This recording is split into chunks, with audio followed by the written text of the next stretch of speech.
This is Hannibal here from the HannibalTV.com, and today I have a wrestler that's a diva. She's wrestled in over 9 countries. She's the current DOA UK Women's Champion, POW Germany Women's Tag Team Champion, and first ever Maritime Women's Wrestling Champion, coming to us from Moncton, New Brunswick. Maddison Miles, how are you today? I am fantastic. Thank you so much for having me. And you're back in Canada now. How long have you been back in Canada from your travels? I've been back for about 3 weeks now. Everything's been a little crazy. So I was away from home for 14 months living over in England. And I am extremely happy to be home and getting to know, there's so many new students here now. It's just absolutely crazy. It's fantastic.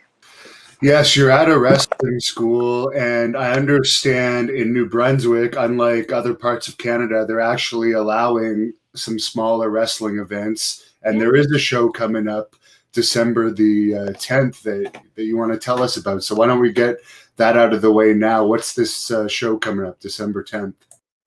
Absolutely. So December 10th, Moncton Lions Club, Maritime Wrestling Academy is having their second show. So I wasn't in attendance for the first one, but I will be attending and part of the second student show. The students are working so hard.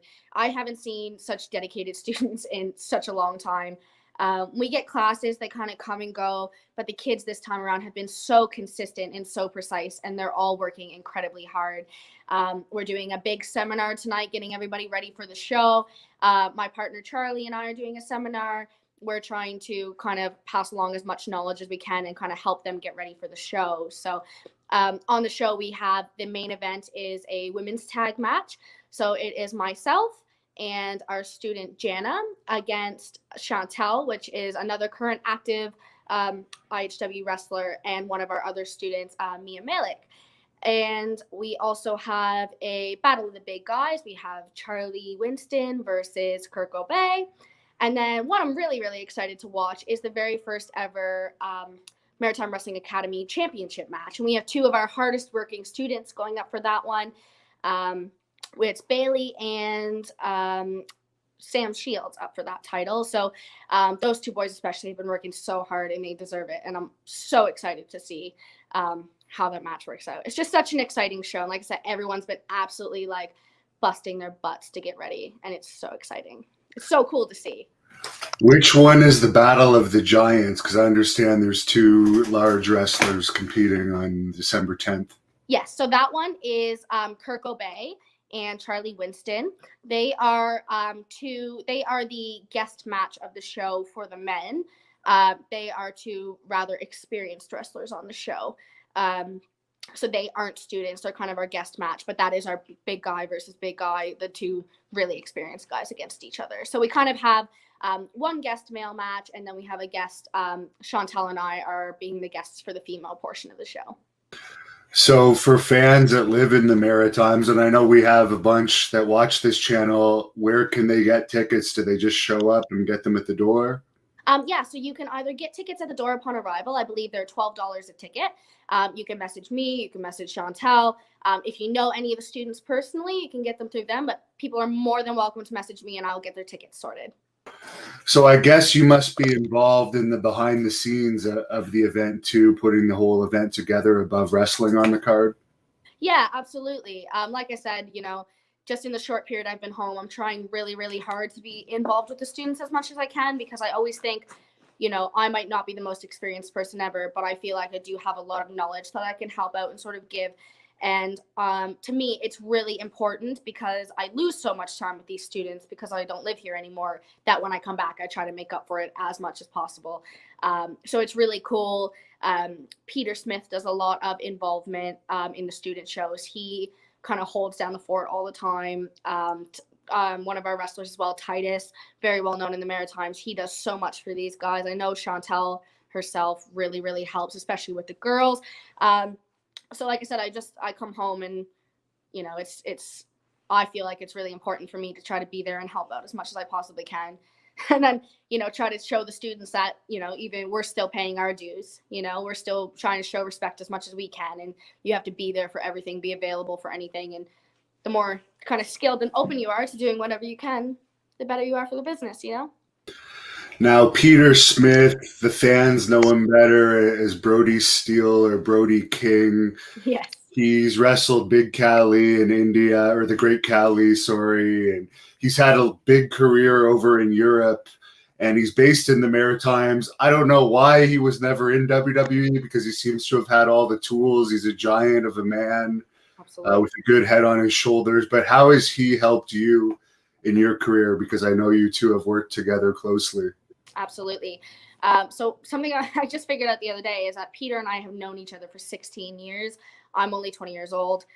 So we've known each other for 16 years. And for me personally, Pete is someone who has always protected me. He's always been there when I've needed someone for professional opinions. But the thing that I love the most about Pete is that my goal as a wrestler is to get out and do as much as I possibly can, like as much as humanly possible. And for me, Pete is the best thing I have to that. Pete is the best role model I could ask for, everything Pete does, I want to do, and more, to be fair, but I have to get as good as the people I love to even get farther than that. And, Pete's always been such a good trainer, and that he takes it so seriously, but I think it's great because you have to take it seriously. And if you're brought up to not take it seriously, then you never will. But Pete's always been there for me, and I'm very, very grateful to have him involved in my wrestling career for sure. Now, I think I saw a picture of you a few years ago at a show when you were a kid on one of Joe Dunlop's shows, a bit of a controversial character in the wrestling business, but an entertaining character nonetheless. So I guess you've been a fan all your life. Yeah, I went to my very first show in 2004. When I was 8 years old, I was working music. I was working the merch tables, the door. From 2009 to 2011, I did charity work with all the different wrestling companies in the Maritimes. We did like $5,000 for charity in those 3 years. My dad is the whole reason why I'm involved in wrestling. He always loved it. He was always a big fan. And we just went to every show we possibly could within 9 hours of where we lived. And eventually, when I was 15, they were like, if you want to train, you've been around so long, you can. And I was the first full-time female around here in 9 years. So it's just been an absolutely incredible, amazing journey. I'll throw in a few fan questions here and there. Wrestling fan wants to know, who is your dream opponent that you want to wrestle? I'd say I always get stuck between three. So if we kind of look back, I'm a natural kind of Trish Stratus fan. Everyone loves Trish Stratus, don't they? But for the history, I've always loved Trish Stratus. As a kid, my absolute favorite was always Natalya, Canadian girl, born and raised. I just absolutely love her. So definitely Natalya. And then my third one, very modern day, big Becky Lynch fan. So big dream matches there. Well, I know my good buddy TJ Wilson watches this channel, so maybe Natalya might watch you. Jefferson wants to know, who is your Mount Rushmore of pro wrestlers? That's a very good question. It's really interesting because I never really followed the style, but someone that I always just as a kid absolutely loved was Jeff Hardy. If you had to ask me as a kid, my absolute favorite wrestler, Jeff Hardy. Style turned out to be nothing like him, but loved Jeff Hardy. Big Kurt Angle fan, big Shawn Michaels fan. And then I'd probably put like Natalya and Trish up there with them for sure. Very good. Now, I know that you are a champion, as I mentioned in your introduction, over at DOA Wrestling in the UK. Could you tell us a little bit about that promotion? Because we're starting to cover some UK wrestling as well. Absolutely. So DOA was one of the first promotions that I worked for when I went over to the UK. The team there is incredible. The people there are incredible. The promoters are incredible. They really gave me a lot of opportunities when I started out there, and then they had enough faith to kind of, I ended up getting their title, and they've been extremely supportive, and it's been really nice working over there. They're based, they do a lot of shows in Great Yarmouth, in England, and Ipswich and Cambridge, but they're absolutely phenomenal to work with. Very, very kind, very great people. Have you ever worked for World Pro Wrestling that's out of Gloucester, England, or have you ever heard of them? I have heard of them, but I haven't worked for them, no. Okay. we were supposed to be covering their October event, but that got canceled. But maybe next year we're supposed to be working with them a little bit. I think this guy might know you because this seems like a question that only someone with inside information might know. But Sean McDonough wants to know what you think of Doug Robar. Did you have trouble getting paid from him? I have no idea who that is. What a random question. For me personally, I like Doug Robar. We have definitely had our ups and downs, but my partner Charlie and I work in the mental health field. Charlie is he has a very kind of invested situation into mental health. So we understand sometimes things happen, you know, we all go through our struggles and our troubles, don't we? And at the end of the day, Charlie and I have a very different kind of opinion on wrestling, and obviously we're really, really high on respect. And at the end of the day, he's always paid me what I've asked to be paid. He's always taken good care of us. But people take advantage of the guy a lot, and it ends up making him look a little bit silly. And it's very unfortunate because deep down inside, Doug Robar is a very, very good person. Just sometimes people struggle to see that, and you know, rumors fly around like crazy. But personally, never had any issues with him. Like I said, he's always taken good care of me. So, what company is that he's involved with? Oh my gosh, Doug Robar's promotion. What's Doug Robar's promotion? Wrestle Nova Scotia. That's what it's called. Wrestle Nova Scotia. They run one show. Like I think they've done 2 tours with like 4 matches on the tours or something like that. Very like random kind of one-off shows. And I think that's kind of the trouble, is that it's not a consistent sort of reputable in terms of consistent promotion. So I think a lot of people sort of just see it and, you know, it's not as professional as it could be, I think. In the Maritimes now, I know Mike Hughes has a very successful promotion. Is that probably the biggest promotion in the Maritimes? Mike Hughes is incredible human. What he's done, so Mike lives in Prince Edward Island, and he has his promotion, Red Rock Wrestling, there. And literally, I think he has got it down packed. You know, he does things for the community. He does things for the Children's Hospital. He basically has that island wrapped around his finger, but it's because he works so hard. He knows what works. He knows what doesn't work. Everything he does is based off professionalism, and that man has got it absolutely figured out. And I feel like, funny enough, Mike and I had a conversation yesterday about how all I really want when I have enough experience and get older, and eventually become one of the people with more seniority around here, is try to make the rest of the Maritimes the way that Mike has PEI, because he's got it figured out, you know. And if I literally said yesterday, if Mike ran the entire territory, everything would be fine. The matches would be great. Like it would be top notch, pristine, you know. I don't think WWE has come to PEI since the 90s. I remember it used to be a regular stop. Do they often come to the Maritimes at all anymore? Because I can't recall the last time I've heard them coming there, but I know they used to still come to Halifax and a few of the bigger cities. Yeah, they did. They normally, if they come now, it's Halifax, Nova Scotia, and then St. John, New Brunswick. But I think it's pretty much about every 4 years, because I remember as a kid, I'm pretty sure it was like 2008, 2012. I know they did like 2 years relatively close, but I'm pretty sure it's just about a 4-year gap, so like nothing. So when it comes to town, people go crazy, you know. And I think the last TV taping they would have done in the Maritimes is back when Hulk Hogan was Mr. America. Right.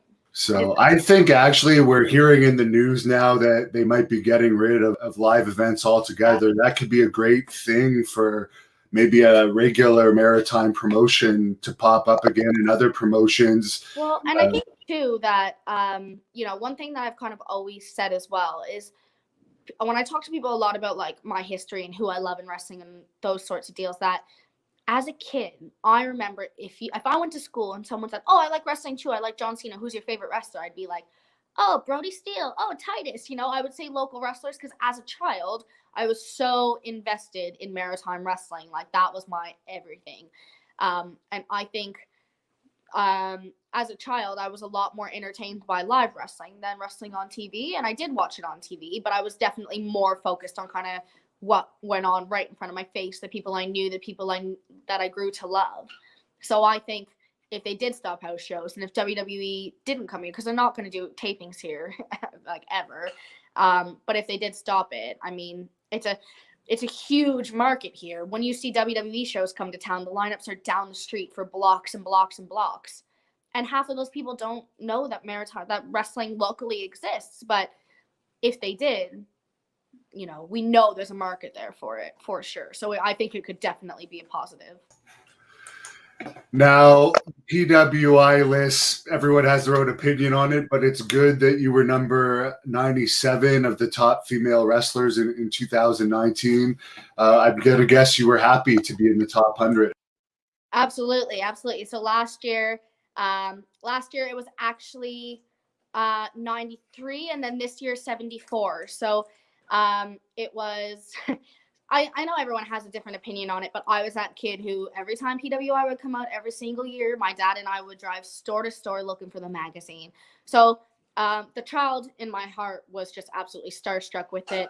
At the end of the day, you know, everyone has their opinions about if it's fake, if it's, everyone has their opinions, don't they? But I am so honored and so grateful to be a part of it. And the amount of people who ended up reaching out to me because of the magazine, you know, I think is really cool. So it's obviously a crazy amount of promotion in itself, but I'm extremely grateful. I love it. I appreciate it. Like I said, it's been a huge part of wrestling for me since I was a child. So so honored and so grateful. It's definitely good promotion. Wrestling Fan wants to know your opinion on hardcore or death matches. Not my style, to be honest. I don't mind a good hardcore match. Love it. Death matches, I think there is a time and a place for them. I think there are wrestlers who love to do them. Not my style. But no hate towards it because people like what they like. They like their styles. They like to do their different gimmicks and stuff. So honestly, like, you know, whatever floats your boat. Not particularly my style. As I said, I can love a good hardcore match, especially to be in one. But yeah. The only thing about death matches is those guys aren't paid very well, and I've never heard of that many companies that actually test their wrestlers before these guys go and participate in that. So they're highly dangerous. Sean Shamrock again says, when do you see yourself cracking the top 10 female wrestlers in the world? Is it going to be in the next 5 years, 10 years? If it's going to be, it'll be the next 5 to 10 for sure. For sure. Absolutely. I'd say between probably 5 to 10. Thing is, like we were saying about death matches as well, is that I always have that mentality of I'm just so young that I want to wrestle until I literally can't wrestle anymore, you know, want to take care of myself and whatever. But I think that if I was going to make the top 10, I think it would be between years 5 to 10 in the future for sure. Shane Stevens says Mike Hughes is the president of PEI. Could he run for the premiere of PEI at some point? 100%. I feel like Shane asked that because he knows that I would say yes. But 100%, you know, it all goes back to what I said. Mike is great with people, great with children. He's an honest man. You know, I look up to him so much. And like I said, the way he has that island is incredible. And I think he definitely could run for sure and win. Now, I don't quite understand this, but Shane, again, is asking the line difference between DM and HC. That's something inside, I guess. Maybe you could explain to us. Can you repeat that? Sorry? He says, well, Shane Stevens, who I think knows you, says, where's the line difference between DM and HC? DM. I don't understand it. Maybe he'll hate me if I don't know that inside joke. He's going to come say it to me, and then I'm going to be like, oh, that's what it's supposed to be. Mike wants to know your favorite bizarre WWE superstar growing up. Was there someone with an unusual gimmick you found entertaining? Well, like I said, I always, as a kid, I really liked Jeff Hardy, even though I knew that our styles would never be the same. He was always like the person that I'm like, oh, you know, he's this crazy, intense high flyer. And that's not going to be me, but I love him. Oh, Shane is clarifying himself. Death match and hardcore. Well, for me, I will just say death match is like garbage wrestling, pure like gimmicks, no reason, and hardcore maybe could be stuff. It's more of more traditional wrestling. But let's hear your opinion. Yeah, so for me, I kind of consider like hardcore street fight sort of the same thing, using weapons, but death match is when there's just blood and light tubes, and I I'm someone who I don't think I would ever touch light tubes, to be honest. But that sort of stuff that just makes you really cringe. It's not really my thing. But like I said, good street fight, hardcore, basics, love that stuff. Light tubes, not so much. The light tubes, by the way, just for safety reasons, so indie wrestlers could know, the stuff inside light tubes can actually cause cancer. So Yeah. it's actually more dangerous than the breaking of those tubes yourself. Somebody wants to know your opinion of Jeff Hardy's Willow gimmick. To be honest, I preferred a little more old school Jeff Hardy. Didn't think there was anything wrong with it, but I'm a little bit more classic old school, I'd say, for sure. Danan wants to know, have you ever suffered any major injuries in the ring? I have. So in 2016, I had my hand broken. They always say keep your hands closed on the mat. Someone tripped over my hand, stepped on it, and it just broke in the middle. I tore my rotator cuff in 2016. That wasn't fun. And the only other bad one I've had is I suffered from a major concussion in 2017. You can watch that match on YouTube. That's Maddison Miles versus Kobe Christ. A brutal spike head bump, clean concussion. They thought for sure that I had broken my neck when I got to the hospital. Luckily I didn't, but that was the most serious and like the injury that's kind of I would say kind of affected me the most in the long run. Halifax Pit Rat wants to know why being part of the firm is your greatest accomplishment in your professional career. Why being part of the firm? Well, it's the firm. There's not much more to say than that. Dave Boyce is literally my best friend in all of professional wrestling. We have such high standards, such high values. We think the same, we act the same. I just absolutely love Dave, and when Dave kind of had this idea of the firm, I was like, wow, this is brilliant. Why didn't we think of this sooner? And I just like to cause trouble, to be fair. So being part of the firm is just the best. Being best friends with the owner is the best too. Kayla wants to know what has been your favorite match that you've been involved with in your career so far. Favorite match I've been involved with. I always say, I hate this question because I have a few. So for me, when I was being brought up, Caitlin Diamond and Chris Hicks did so much for me coming up. Caitlin Diamond just always just was there in terms of teaching me basics and, all the really, really basic good stuff. Chris Hicks was kind of the person that would always take me to the next level. So we did an I Quit match, would have been back in 2016. That was like the first match I ever had that I was like, oh my God, this is how I feel like I should have probably felt in the matches before. But that was like kind of one of the matches that I was like, okay, I think that kind of took me up to the next level. I wrestled, someone really amazing like Kelly Klein. I love in England, two of my favorite people to work, Lizzie Evo, Mercedes Blaze. They're fantastic. And just two other matches that really come to mind for me was my street fight with Chantal at IHW last September. And I did a 5-way scramble match last September as well with Charlie Winston, Big T, Chip Chambers, and Chris Hicks. And that was so much fun. Absolutely loved it. There's a fan on here that wants to know your opinion on Chelsea Green injuring her wrist again. I guess she broke it during her debut match for NXT, and now again she's broke it on SmackDown this past week. Yeah, so I think genuinely just feel really bad for her. I can't even rate myself on a scale of being close to her, but when I suffered my concussion was when I was kind of doing the best in wrestling. I was in the best shape. So I can't imagine how it feels to be on such an important level like she is right now and suffering an injury like that. And I'm so sorry for her. It sucks. And I hope she has a fast recovery. Now, I don't know if you know this, but I posted one of your pictures that you sent me with the belts from behind and you looking backwards. It had about almost 800 likes on our YouTube stories. How important do you feel like the sexuality aspect is of female wrestlers getting over? Because you see all the top, like most of the top ones, that's a big part of it. But there's a lot of, especially Canadian independent female wrestlers that really don't want to go there. So absolutely. I think it's all about taste. I think it's all about different people. I do think there is an important aspect to it.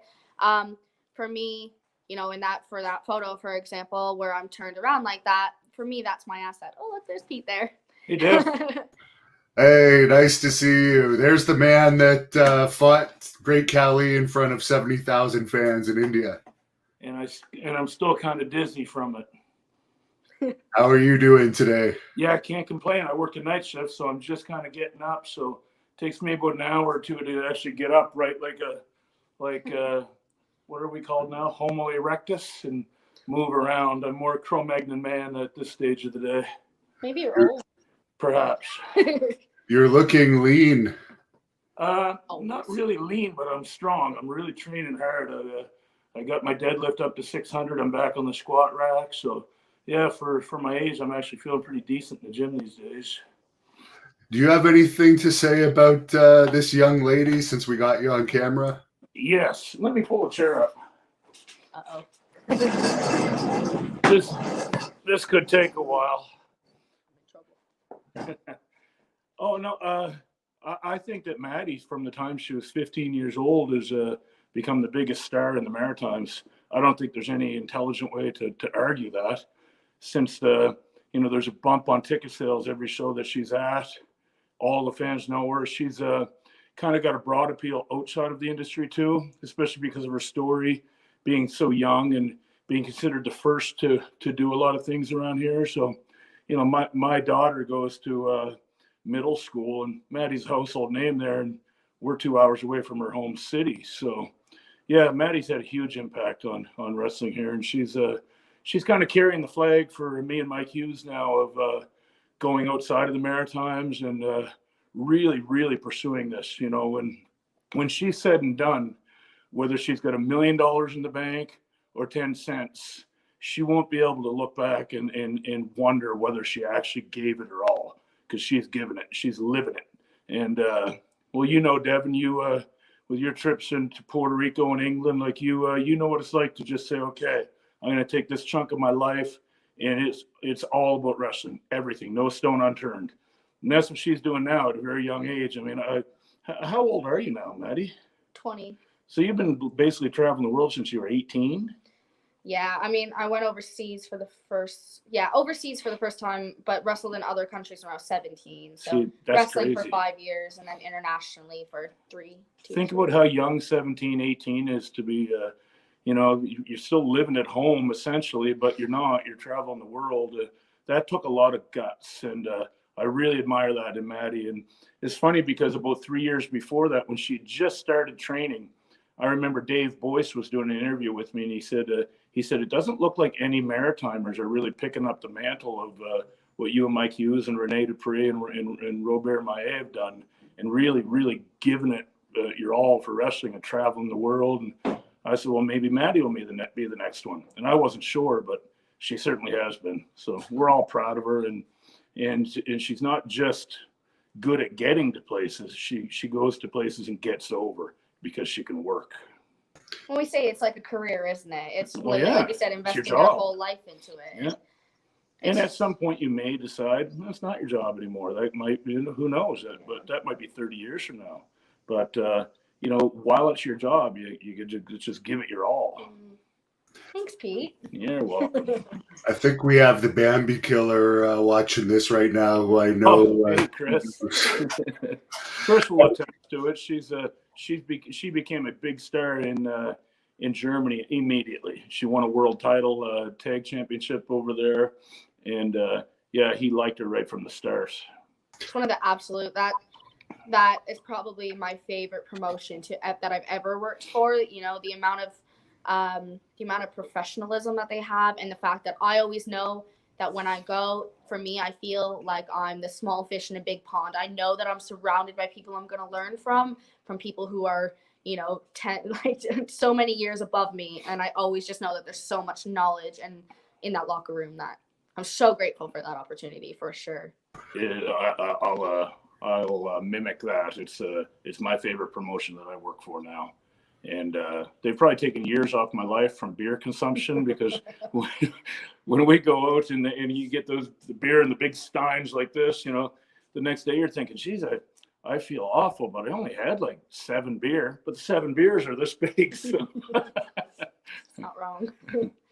Are you retired now? Devin, I just stopped in to say a quick hello. I'm kind of on the run, so I'll let you back to the new star here. Are you retired though? I wanted to know because I seem to recall there was a rumor floating around that you might be doing the behind the scenes stuff now and stepping away from the ring. I'm not doing any behind the scenes stuff, to be honest with you. I've got even my involvement in this wrestling school. I would say it's Titus and Chantal that run the school. I kind of get my 2 cents worth in, but no, I will never wrestle in the Maritimes again. Probably not in Canada again. Just that I know that my bump card's almost full, so it's only international stuff that pays well. So it's basically the simple math is I don't leave the house now unless I come back with a mortgage payment. So if it takes me 2 shows to make the mortgage payment, or 1 or 3. That's what, you know, I've got a certain time frame. I'm not going to be gone for any longer than a week ever, and I come back with a mortgage payment at least. So those are my terms, and if anybody, if that means I never wrestle again, I never wrestle again. But I've got a funny feeling I've got about a dozen international tours left in me. Now you work with the great Cali's company over in India. I'll just throw one more question at you before you have to go. Sure. What's something about the great Cali that people would be shocked to know? How kind he is. You know, he's a 7'2" Robin Hood.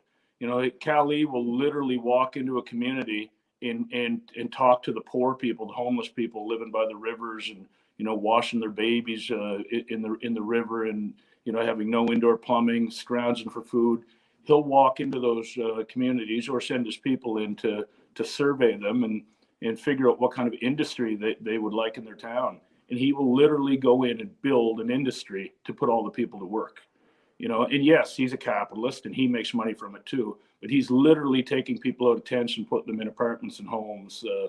And that's why he's so popular. They say he's the second most popular man in Germany, in England since Gandhi. And it's because of his kindness. So a lot of these people know of him, not necessarily as a wrestler, but as this big, giant, kind man that takes people out of tents and gives them jobs and hope. So he's actually he's a beyond fabulous human being. What's the saddest thing you saw over in India? Because I know there's great sides to it, but there's also some really poverty-stricken areas.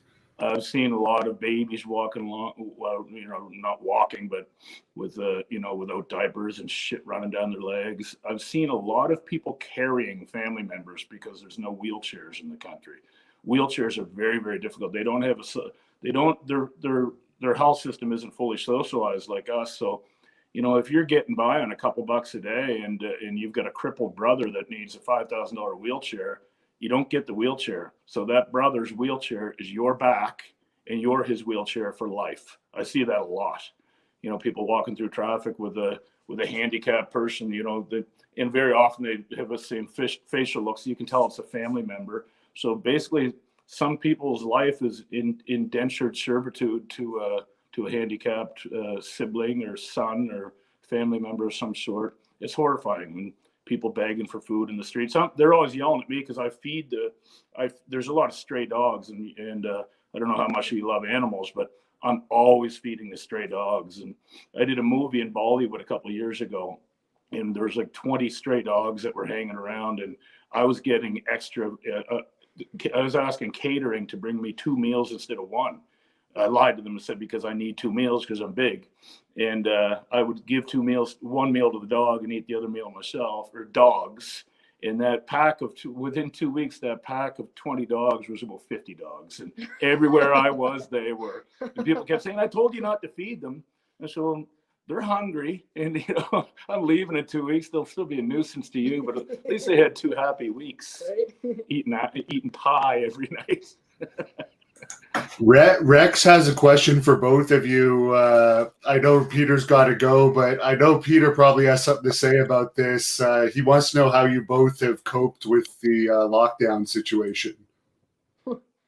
It's destroyed our booking because honestly, we talk all the time because as we're two of the only people who really leave the Maritimes now, we were just talking, I think yesterday about how like I lost to Germany, to Austria, Finland, to Scotland, to America, Mexico, and then Pete was like, "Oh yeah, the 13 internationals I lost, and most of them are places that I've been before, but they pay well, so Right. financially. But one of them in particular was supposed to go to South Sudan, and I've always heard the best safaris are in South Sudan. They were going to book me on a safari, and that when that date came along, I thought, shit, man, when do you get a chance to go to? That's the thing about wrestling. If you really pursue it, and if you can offer return on their investment, then you get to go places that you normally wouldn't get to, or most people never get to. Absolutely. So yeah, it sucked, but I guess in the Maritimes here, there's almost no COVID, so we feel safe. But it's weird, man. I hope the vaccine fixes everything, and a lot of people are afraid of the vaccine, and I don't want to take it, but if it means traveling or not traveling, I'll take it. Yeah, and that's what they were saying is that they think with the vaccine it might not be mandatory, but if you want to travel and you want to do stuff, then you might need to take it. So it'll be interesting, I think, but it's definitely been a bummer. I don't think I really realized how much I wrestled until there was no wrestling anymore. So killer for sure, but hopefully it will be back to normal sooner rather than later. Well, Peter, thanks for joining us. Some other people have questions for you, but we'll get you on here by yourself. Well, how much time do you have? I can answer a couple quick ones. So I'll give you 5 minutes. Okay. Well, Daniel wants to know the highlights of both of your guys' wrestling careers. Mine is right now talking to Devin Nicholson. Mine was definitely last year working for POW at Schützenplatz. Is that how you pronounce it? Yeah, Schützenplatz. Yeah.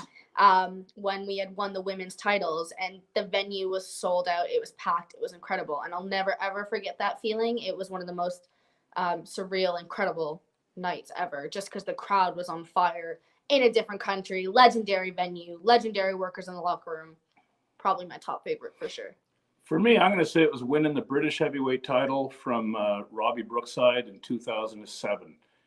We were at the Liverpool Empire Theatre. It was sold out, so 2,500, 3,000, and it was just Robbie Brookside is so good that he made me look like friggin' Eddie Guerrero in there. I didn't even know what we were doing half the time. I had him in holds that I didn't know he put himself in. So that would have been a highlight to me. But more so afterwards, when I won, I was told I was winning the belt that night, and most of us like, okay, it's just does it pay anymore? Is one more thing to carry my bag? It's sometimes it's a pain in the ass. But then afterwards, I started researching a little the history of that title, and to have my name on that piece of history means a lot to me. So that would be about it. And there's a bunch of fans that want to know, and you answered this. And by the way, there's a 2 or 3 part shoot interview with Brody Steele on this channel that he allowed us to post that I suggest people look up. But maybe you could do a quicker answer version of this. Why didn't it work out with you in WWE with your monstrous size? And you can move very well for your size. You can cut promos. You seem to have been like the perfect person they would have wanted. Well, a couple things. I'd say there was a perfect storm against me in the sense that right when I was trying to get in there, they had just hired Brock Lesnar and Batista. So, and at the time I had long hair. So, I kind of resembled Triple H in a way. I just don't think at the time they were looking for another monster. And I also didn't pursue it as much as I probably should have. When I was told you got to call back every Tuesday, I was like, I'm wrestling every Tuesday. I was wrestling 350 times a year. I didn't really relish the idea of making long distance phone calls. And I thought, if you want me, you know where to find me. So I probably earned maybe 10% of what I could have had I gone there. But had I gone there, maybe they only would have kept me 6 months, maybe I'd be a multimillionaire. I don't know. I mean, I think if I'd have pursued it a little harder, I probably could have got in.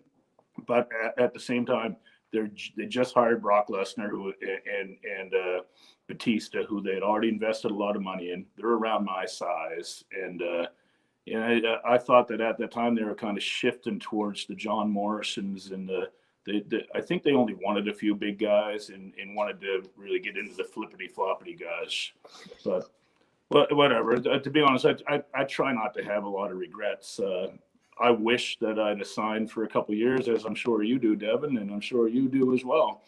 But well, you still will, Devin. You still can too. You're only in your 30s, aren't you? I am, yes, but I'm actually happy doing this.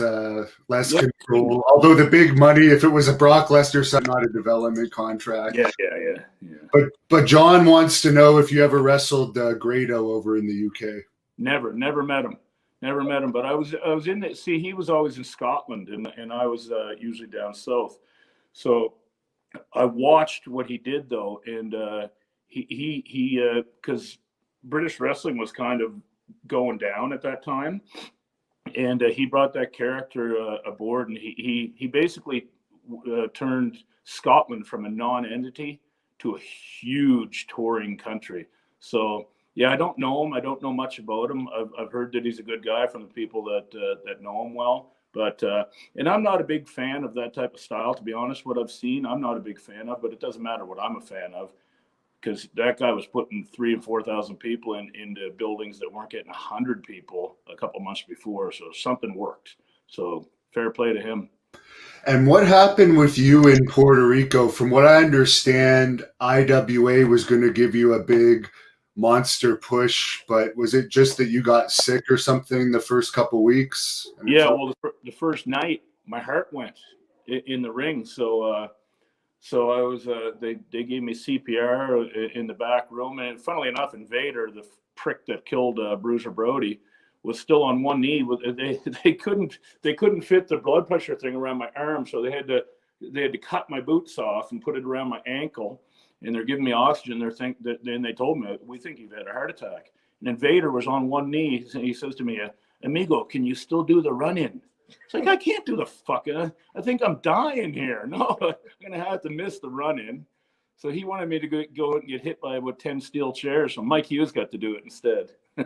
Yeah, Mike. But no, they were going to give me and Mike a huge push. And Mike still got the push, but I think if I'd have stayed, it would have been better, because we worked well. We were part of a group of Savio and like the big heel group, La Famille, and I think as a tag, I think we would have done really well there. So, but shit happens. Turns out it wasn't a heart attack though. They got when I got home, they said we have no idea what it was. So I just stayed home. I stayed home for about a month, and then I went to England, where I prefer England over Puerto Rico personally. I remember I was there probably 2 years after you, and they were still talking about you in Puerto Rico. Oh, yeah. Daniel wants to know, where in England have you wrestled? I guess the better question is, where in England haven't you wrestled? And this might be for both of you. Probably nowhere. You've been everywhere. Yeah. I wrestle a lot on more of like towards the east of England. But I guess it's really hard to say, isn't it? Just little one-off shows everywhere. But haven't wrestled in like Leeds or Manchester yet. And I think those are two places that I'd like to wrestle. As far, I know you're really close with Brian Dixon, Peter, and I guess he stopped running this year. What is the scene like over there? It's dead. I think there's the odd show going on, but Dixon has shut down operations for the year, and so that's a lot of halls not being used, and 700 shows not being promoted. I believe that LDN is doing some work over there at the minute, and I know that the Knight family were trying really hard to keep their business up and running, and they did a pretty good job, to be fair. But all the camps this year were canceled, so it was a very different environment in England for sure. And this is a question that I'm sure the Maritime fans want to ask Peter. I mean, you and Renee, who I'm friends with both of you, you guys had your behind-the-scenes issues over the years. What finally made you guys put the water under the bridge, and now you guys are on speaking terms again, from what I understand. I was in a show in Norwich where Maddie lives, and he was on the show. And life's too short to hold grudges, you know. What the past is the past. We're grown men now. Jesus Christ, I'm an old man, and he's almost a middle-aged man. So we just I think we both knew it was just time to shake hands, and that doesn't mean that he's not going to be at my house for Christmas and vice versa. But if we can coexist, we can get along. I actually really respect what Renee's done for a career. I was I'm glad you mentioned him, because I've heard people through the years kind of bash Renee in the sense that, you know, oh, he had all these opportunities and blah, blah, blah. Well, the guy was in WWE for what, 7 years? If we can't consider that a success, he made more money than anyone else ever in the Maritimes wrestling. And he's still getting high profile bookings and doing well. He keeps himself in shape. He's a great worker. So it really, I mean, professionally, nothing negative can be said about the man. Yeah, I mean, he feuded with John Cena. He held the tag team titles twice. That's a pretty successful career. I'll give one last question to Peter, because I know he's a busy man, and this is one from one of your guys' buddies. Why was being a member of the firm the greatest accomplishment of your career, Pete? Never mind. This was for Maddie. For Maddie. Yeah, we did that question earlier. Did they write it again? I guess they wrote it again. Well, to close off with Peter, then where can people follow you on social media? I know you're strong on Facebook. Do you have anywhere else people can? Facebook. I have an Instagram account, but damned if I know what to do. I'm never. I haven't taught him that yet. Yeah. I've got a fan page on Facebook, Brody Steele, professional wrestler. So I would look that up. When the world opens up again and we get our freedoms back, then I'll start announcing dates. Excellent. Well, you're definitely a maritime wrestling legend, and I wish the world would know more about you as far as the U.S., but your career is not over yet internationally. So keep up the good work and keep up that grip strength, because I saw that video or the picture of you doing. There it is. What is that? Maybe you could tell us, like, what your technique is there for that training your grip.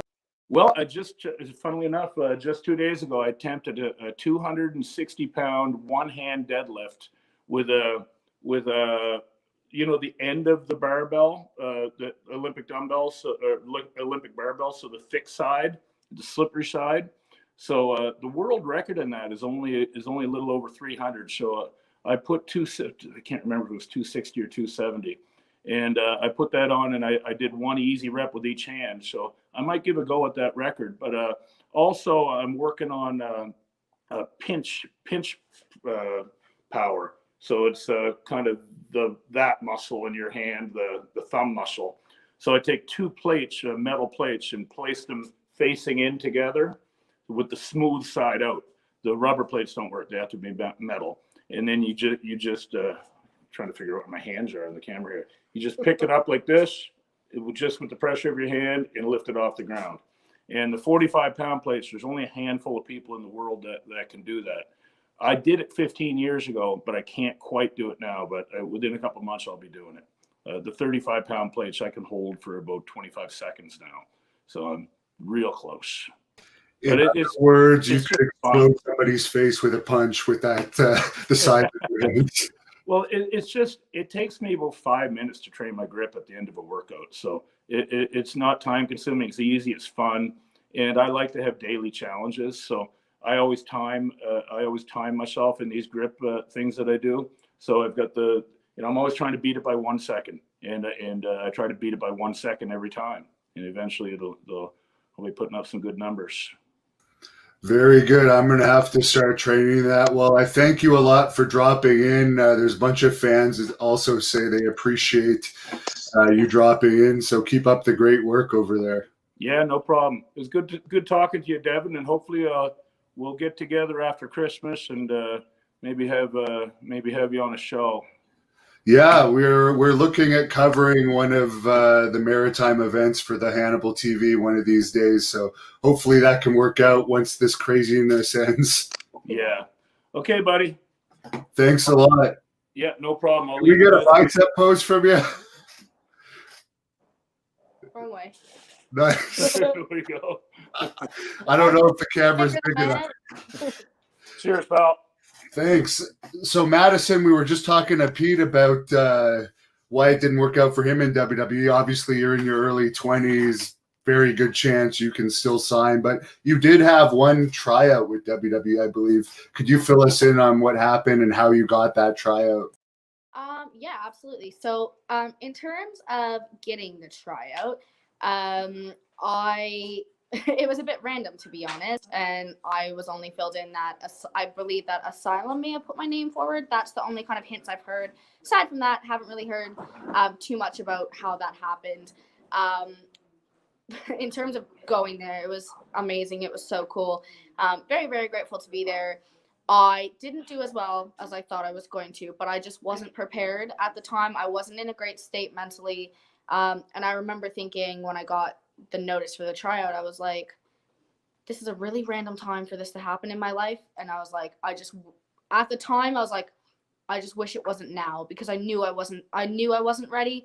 But then I was like, okay, I have to change that mindset. I just have to go in, give it my all, and do it. But I do think it showed that I wasn't ready. But I'm so young, and I'm just so grateful for the opportunity that I actually got to get my name out there and be there and go. And hopefully, again, soon in the future that I will get another chance to do that. Was that the Canadian WWE tryout in Toronto that they did last year? Yeah. Yeah. From what I understand, I don't think they signed anyone from that. And, no.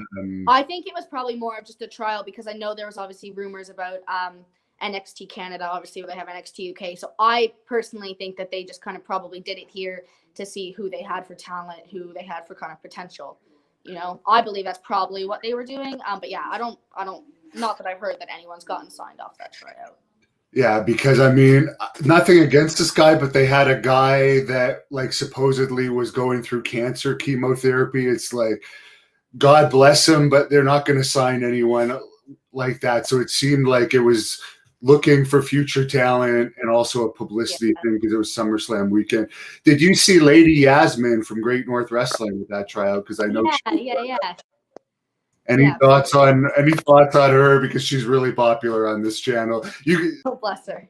She's just such a sweet girl, to be honest. That's like, we didn't have a whole lot of interaction, but very, very nice, very sweet girl. Well, maybe that could be a future match in Great North Wrestling. And Bianca Corelli, who I'm friends with, Santino's daughter, she was actually supposed to wrestle for us before the lockdown, but she got her eye busted open. Yes, she's incredible, man. The stuff that she does, she's like one of those people that her and I are around the same age. I'm like, God, she's just so good, everything she does all her extra stuff, her commercials, all that stuff. She's in incredible shape now. That girl's got it. There's no way that she's not going to get signed. She's phenomenal. And of course, since we're talking about our company here, Great North Wrestling, girls that compete for us, Lufisto is the current women's champion of our company. Any thoughts on Lufisto? I think, in terms of Lufisto, I think in terms of indie wrestling, that she's someone who, she has done so much for women's wrestling, and she has done so much for the business. I've never gotten to wrestle her. She's someone that I would absolutely love to wrestle in the future. I follow her a lot on social media. I have so much respect for her. And like I said, she's just done so much, She's always fought for equal opportunities and all that good stuff. So, so much respect for her. Frank wants to know how much you can squat. Oh, God. I have no idea, to be honest. Gyms have been closed in England now for a while, and I had surgery. Oh my God, I don't even know. I think that time that I squatted was probably only 130 pounds or something. I don't know. To be honest, no idea. Eddie wants to know, what's your best match that people can look up on YouTube if they want to check you out on YouTube? So I would definitely say on YouTube, probably Maddison Miles versus Kobe Christ. If you go on my channel, it's just Maddison Miles.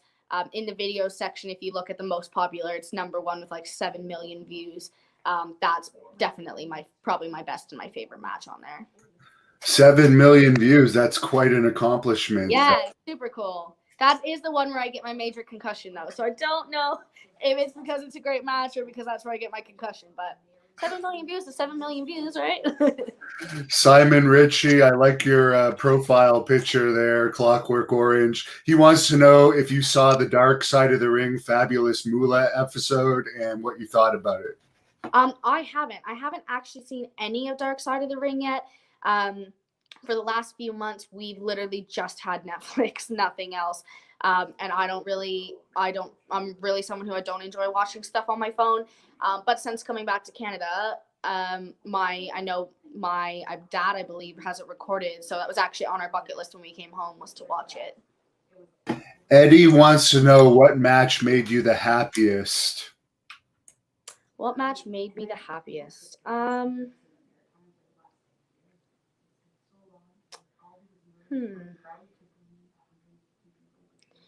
I wrestled. I would probably say maybe for happiest.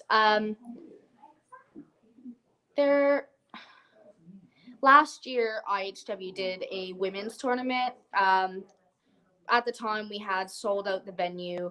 I ended up, going over in the tournament, but the night itself was just absolutely so incredible. I have 3 fantastic matches. Everybody I love, everybody I look up to was there. All of my family, all of my friends in wrestling.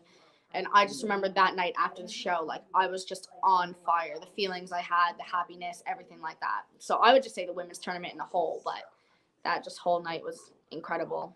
But that's the first thing that comes to my mind when I think of that question. Somebody asked earlier who are some of the famous female wrestlers you've been in the ring with so far? In the ring with so far, Victoria. She completely slipped my mind, to be honest. Victoria is probably the most famous female that I've been in the ring with. Other indie girls, like I said, Caitlin Diamond, Xandra Bale, Kelly Klein, Ray Lynn, but definitely Victoria is probably the most famous girl I've been in the ring with. She was absolutely incredible to work with. Loved it so much fun, and such an honor. It's crazy. Daniel Smith wants to know if you could give him a shout out. Hi, Daniel. Hope you're enjoying it.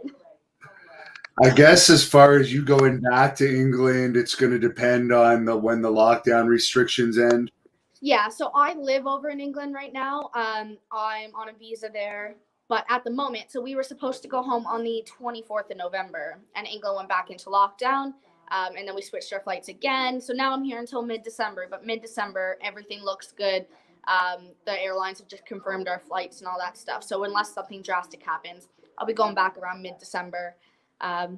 So hoping that it does, because I love it here, but England's my home at the moment for sure. And I noticed you're using the high term that's popular over there too. When I first started talking to you today, I remember the Butlins. People would use that all the time. Yeah, it's really bad. I just have that, if anyone here watches Friends, and there's an episode where Ross is giving the lecture, and he's trying to be British, and then his American accent and it's just combined as awful. And that's literally what I sound like all the time now. Everyone makes fun of me, or everyone takes the piss out of me for saying really British stuff. I don't even notice that I do it, to be honest, but I guess that's what living in another country for 14 months gets you. I just sound silly all the time. Isban wants to know if you've ever met Alundra Blaze, aka Medusa. No, I haven't. I was supposed to meet her this year at Cauliflower Alley Club, but that was canceled. I think I saw you wrestle last year at Cauliflower Alley Club. It's coming back to me now. Did you wrestle last year there? Yeah, I did. Yeah. Okay. I might actually have some footage of that match. Fart Doctor wants to know if you would accept a match against Thunder Rosa and what's your thoughts on her. Absolutely, I would. Absolutely. She's another one. She's just phenomenal. I don't think I haven't really been around her that much, but I do watch a lot of her stuff online, and I would absolutely love it. From what I've heard, she's a great person, so accept it totally. And there was a fan on here earlier. I didn't get to ask his question. He wanted to know if there's any past female wrestling stars that don't wrestle anymore, that if you could have a match theoretically, like maybe it's a Rockin' Robin or a Fabulous Moolah or someone that's retired now, who would it be? Who would it be? That's a really good question, actually. Never really thought about it. To be honest, I feel like my brain just always kind of, like I said, it just goes right back to Trish and Lita all the time. I would say probably one of them for sure. And that's not even like that, far back, but I would still, that's where my brain goes right away. Well, I think Lita is permanently retired due to her injury, so she counts. Kayla, we actually have a female watching, one of our 12% female viewers. What's it like passing your knowledge on to students in the Maritime? Oh, it's honestly so incredible. And I always say, I don't have the most seniority. I don't have the most knowledge ever. But I'm just so eager to help people and kind of pass on the things that they've helped me with. I've always kind of been a natural leader. So to me, passing on that knowledge is so incredible. I just love every second of it. It's so empowering and amazing. Terry says, will you marry him? He doesn't even have a picture on here. Amazing. Well, unfortunately, I'm happily taken, but maybe someday. I'm just kidding. Walter wants to know, have you ever met William Regal? Years ago when I was a child. I was probably like 10 or 11 years old, but yeah. And as far as NXT UK, Walter wants to know if you follow that product. I did kind of when it first started, but I haven't been following it that much recently. We just moved and we don't have the network and we don't have cable, so it's a little bit harder to follow. It's more, if I follow it at all, it's just kind of through Instagram more so now, I'd say. As far as there was a question earlier, I mean, I don't even think Playboy exists anymore, but somebody says, would you ever do Playboy if you were in WWE? Probably not. Probably not. And I was actually going to bring this up, but a fan brought it up. Your thoughts on the British Bulldog, and why not also ask about Davey Boy Smith Jr., who looks like next year he'll be rejoining one of the top companies, from what I understand. He's our champion right now in our company here, Great North Wrestling. I think, to be honest, there's nothing more to say than they're just legendary, aren't they? They're a legendary family. Harry's a wonderful person. Met him a few times. He's always been very, very kind to me. I just always think their success is amazing. The name is just known. Their success is known. Definitely look up to them for sure. Great people. They're just legendary, aren't they? Carlos Gambino asks, "What's your favorite WrestleMania match you've watched?" Favorite WrestleMania match. Gosh, it's so difficult to say.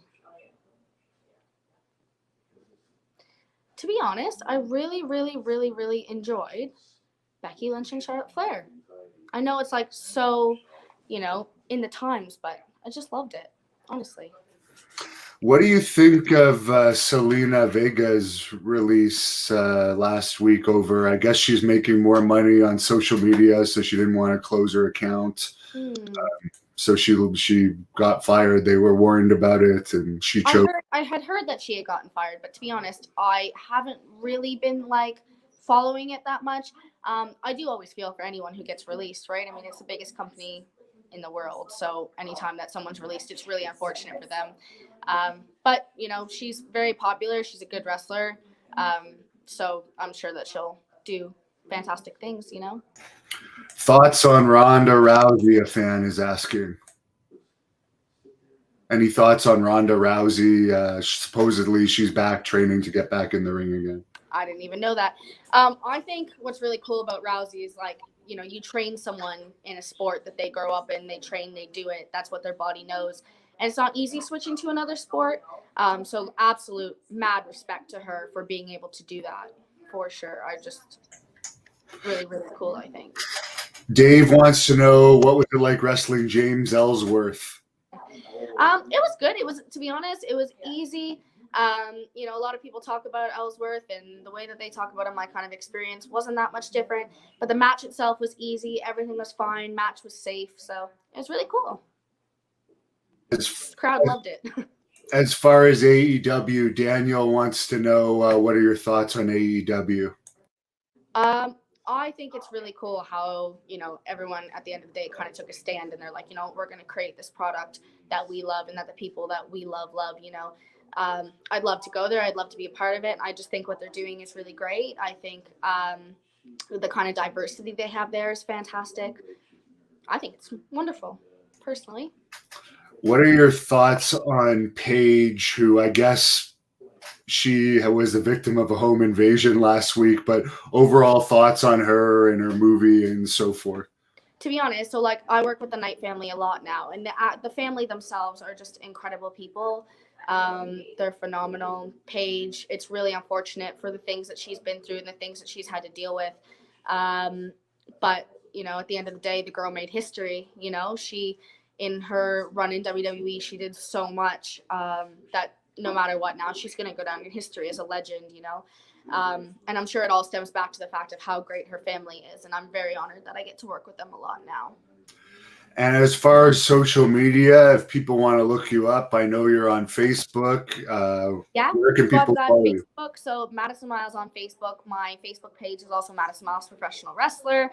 I'm not a huge Twitter person, but Twitter is just Madison.Miles. Instagram, Madison.Miles. And my YouTube channel is just Maddison Miles. All really straightforward and easy.